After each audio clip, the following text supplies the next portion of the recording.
BBC दुनिया में आज देखिए यूक्रेन पर रूस के भीषण हमले। यूक्रेन के सूमी शहर पर रूस के मिसाइल हमलों में जान माल का भारी नुकसान। यूक्रेनी राष्ट्रपति वोलोदिमीर ज़ेलेंस्की ने डोनाल्ड ट्रंप से कहा, यहां आकर देखें कितनी तबाही मचा रहा है रूस। स्वागत है आपका बीबीसी दुनिया में। मैं हूं सारिका सिंह। रूस यूक्रेन जंग के अलावा कार्यक्रम में आज अमेरिका से टैरिफ वॉर के बीच नए दोस्तों को लुभाने में जुटे चीन के राष्ट्रपति शी जिनपिंग। एशियाई देशों से कारोबारी रिश्ते बेहतर करने के पीछे क्या है जिनपिंग का बड़ा प्लान? जानेंगे पढ़ाई से महरूम उन अफगान महिलाओं के बारे में जो कम पैसों में कारपेट बनाने को है मजबूर। साथ ही देखेंगे म्यांमार में सैन्य सरकार से मोर्चा ले रहा एक रेडियो स्टेशन कैसे सेना के हमलों से पहले ही लोगों को कर देता है अलर्ट। म्यांमार से खास रिपोर्ट।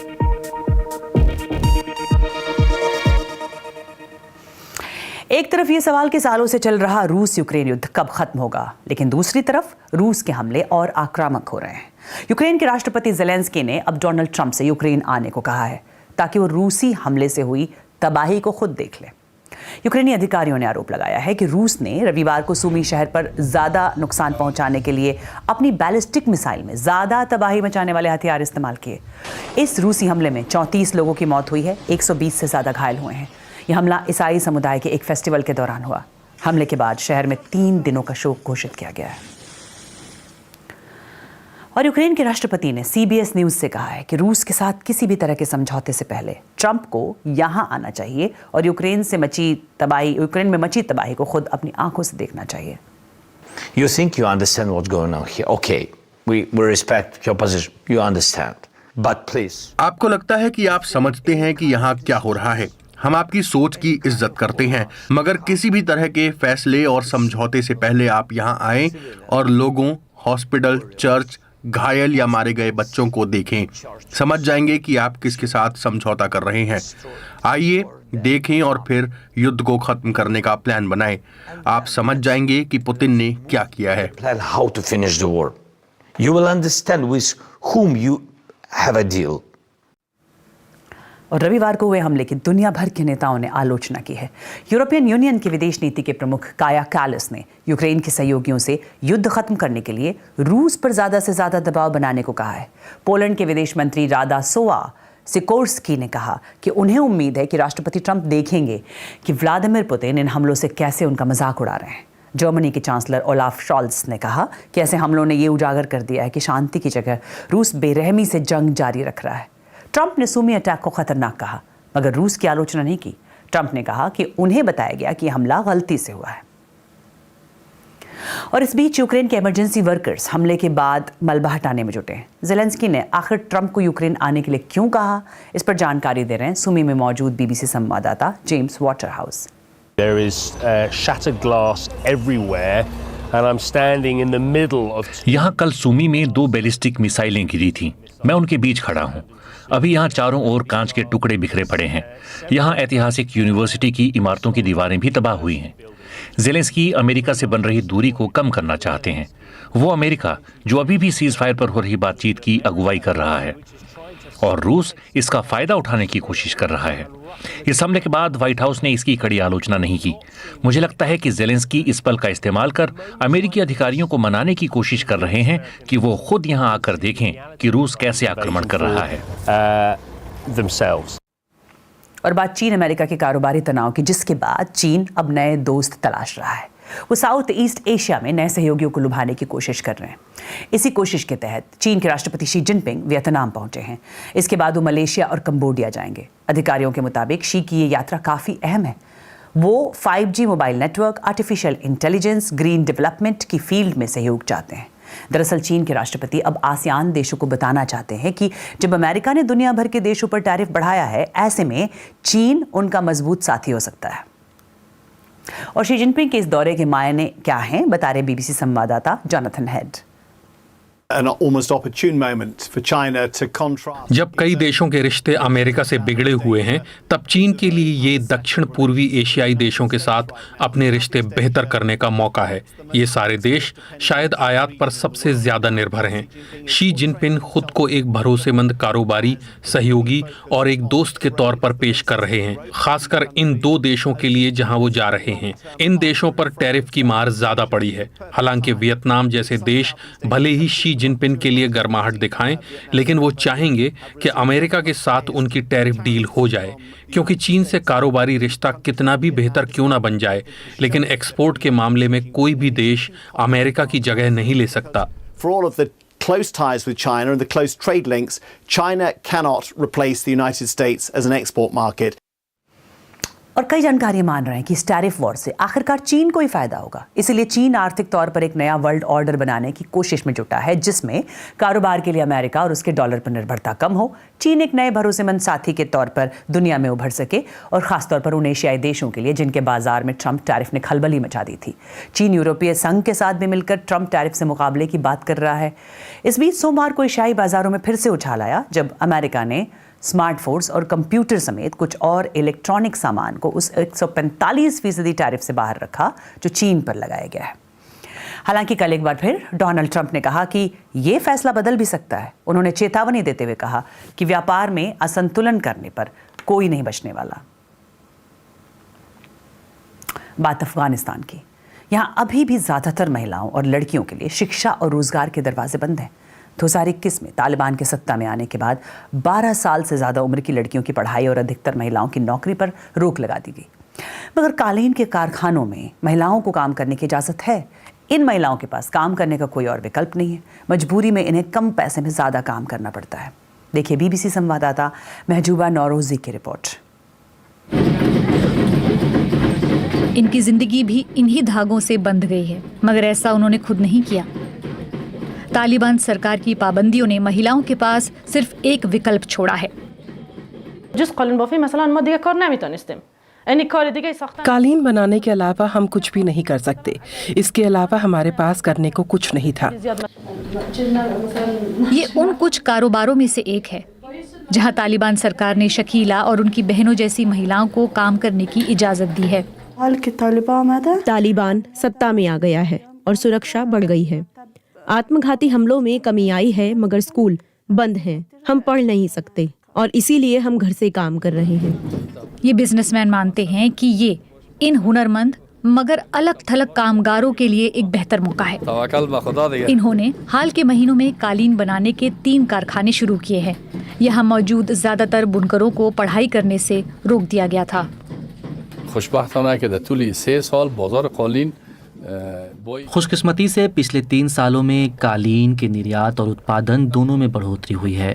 बुनकरों की संख्या बढ़ने से इसमें 60 से 70% की बढ़ोतरी हुई है। बुनकरों में ज़्यादातर कम उम्र की महिलाएं हैं जो बेरोजगार थीं। ये बहुत मेहनत का काम है। इसमें महीनों तक काम करने और हर बारीकी पर ध्यान देने की ज़रूरत पड़ती है। इस काम को अक्सर 4 महिलाएं मिलकर करती हैं। 1 महीने बाद करीब 1 स्क्वायर मीटर की बुनाई होती है। काम पूरा होने के बाद यहाँ काम करने वाली लड़कियों और महिलाओं को 1 स्क्वायर मीटर के लिए करीब 2300 रुपये मिलते हैं। इतने में जीवन गुजारना काफ़ी मुश्किल है। बदकिस्मती से यहाँ कोई और काम नहीं है। कुछ ना होने से ये अच्छा है। इससे हमारी कुछ आर्थिक दिक्कतें तो खत्म हो पाती हैं। इस कारपेट को शकीला और उनकी बहनों ने बुना है। कजाकिस्तान में नुमाइश के बाद इसे अंतर्राष्ट्रीय स्तर पर पहचान मिली और वहां ये कालीन $18,000 में बिकी।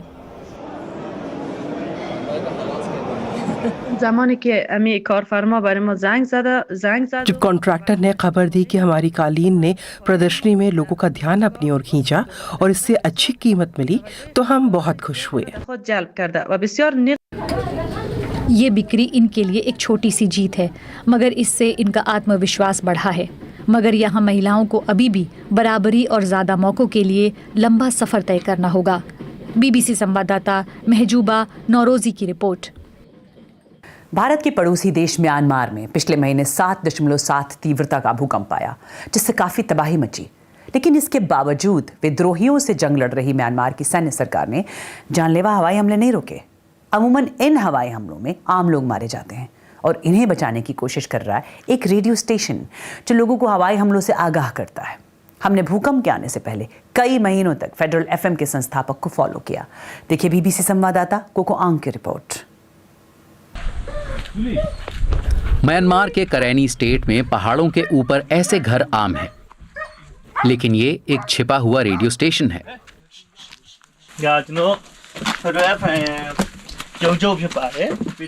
ये फेडरल एफएम का हेडक्वार्टर है और हमारा मेन ट्रांसमिशन सेंटर। ये हमारा बॉम्ब शेल्टर और रिकॉर्डिंग स्टूडियो है। यहाँ से हम ब्रॉडकास्ट करते हैं। को टिंट इस स्टेशन के फाउंडर हैं। हम यहाँ से एडिट, ऑडियो रिकॉर्ड और ब्रॉडकास्ट करते हैं। 90.2 मेगाहर्ट्ज। साल 2021 में म्यांमार में सैन्य तख्ता पलट हुआ, जिसके बाद कईयों ने सैन्य सरकार के खिलाफ लड़ने का फैसला किया। को टिंट का हथियार है ब्रॉडकास्ट मीडिया। हम मानते हैं कि सूचना एक ताकतवर हथियार है, बल्कि वही ताकत है।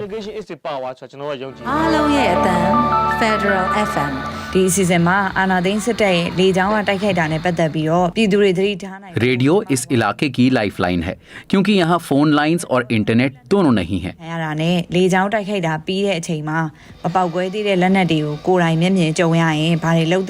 मैं हर दिन इसे सुनता हूँ। शाम को 6 बजे के प्रोग्राम को हमेशा सुनता हूँ।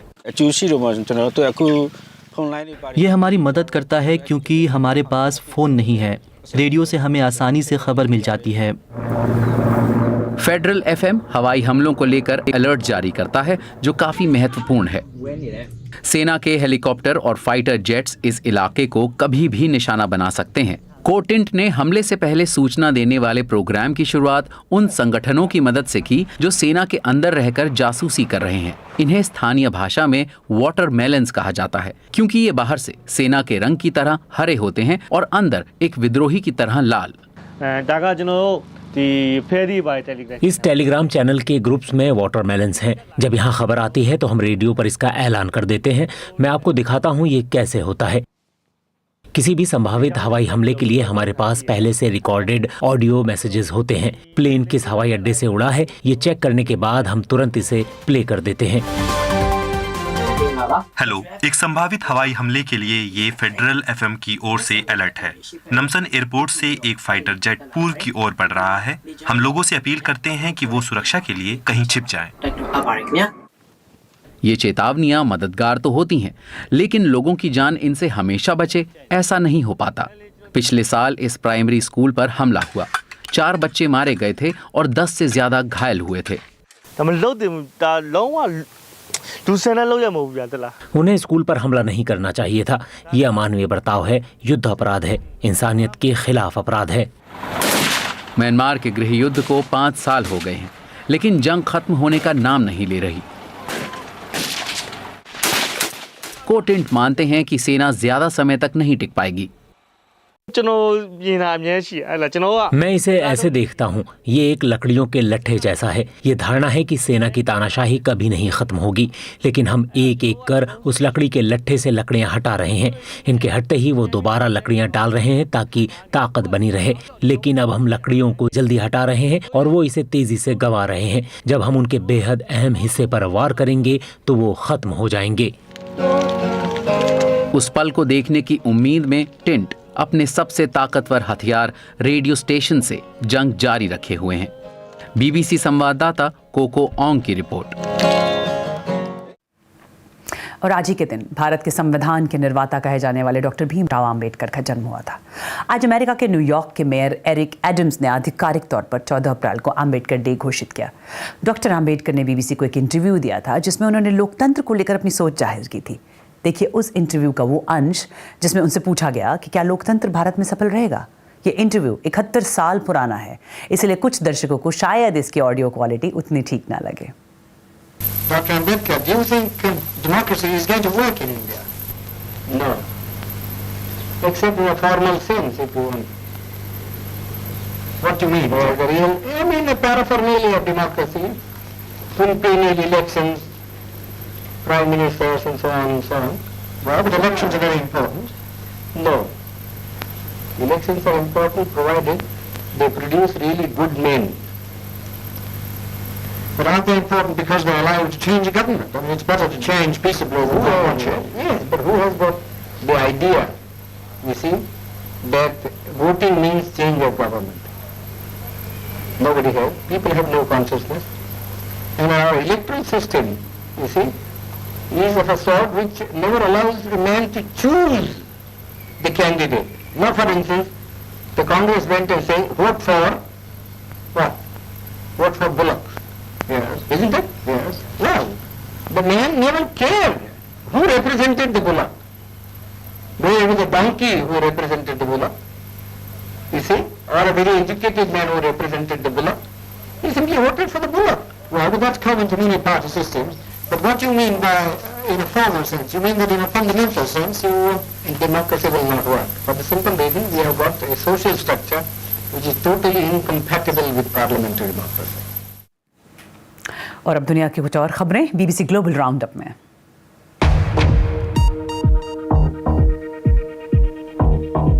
फेसबुक और इंस्टाग्राम की पेरेंट कंपनी मेटा को अमेरिका में एक एंटी ट्रस्ट ट्रायल का सामना करना पड़ रहा है। अमेरिकी रेगुलेटर्स के मुताबिक इंस्टाग्राम और व्हाट्सएप का अधिग्रहण करने वाले सौदों में मार्केट में कंपटीशन को खत्म कर दिया गया, मगर मेटा का कहना है कि अभी भी टिकटॉक और एक्स जैसे प्लेटफॉर्म्स मौजूद हैं, इनसे मार्केट में कंपटीशन बना हुआ है। यूरोपीय संघ ने फलस्तीनी प्राधिकरण के लिए आर्थिक मदद बढ़ाने का ऐलान किया है। ईयू ने 3 सालों के लिए $180 करोड़ के पैकेज का ऐलान किया है। यूरोपीय संघ को उम्मीद है कि एक वक्त ऐसा भी आएगा जब वेस्ट बैंक में प्रशासनिक जिम्मेदारियां संभाल रहे फलस्तीनी प्राधिकरण पर गजा में प्रशासन चलाने की जिम्मेदारी आ सकती है। दक्षिण अमेरिकी देश इक्वाडोर के राष्ट्रपति डैनियल नोबोआ ने चुनाव में फिर से जीत हासिल की है। उन्हें 56% वोट मिले। 37 साल के बिजनेसमैन नोबोआ को गैंग वायलेंस पर सख्त रुख की वजह से समर्थन मिला। हालांकि उनकी राइवल लेफ्ट विंग के उम्मीदवार लुइसा गोंजालेस ने फिर से वोटों की गिनती कराने की मांग की है। और 6 महिलाओं की एक टीम ने आज अंतरिक्ष की सैर की। इनमें शामिल हैं पॉप सिंगर कैटी पेरी, एक पत्रकार, एक सिविल राइट्स एडवोकेट, नासा के पूर्व रॉकेट साइंटिस्ट, एक फिल्म मेकर, और इस टीम को जेफ बेजोस की अंतरिक्ष कंपनी ब्लू ओरिजिन ने न्यू शेपर्ड रॉकेट के जरिए अंतरिक्ष में भेजा। और आप मुझे फीडबैक दे सकते हैं, एक्स पर मेरा हैंडल है @BBC सारिका।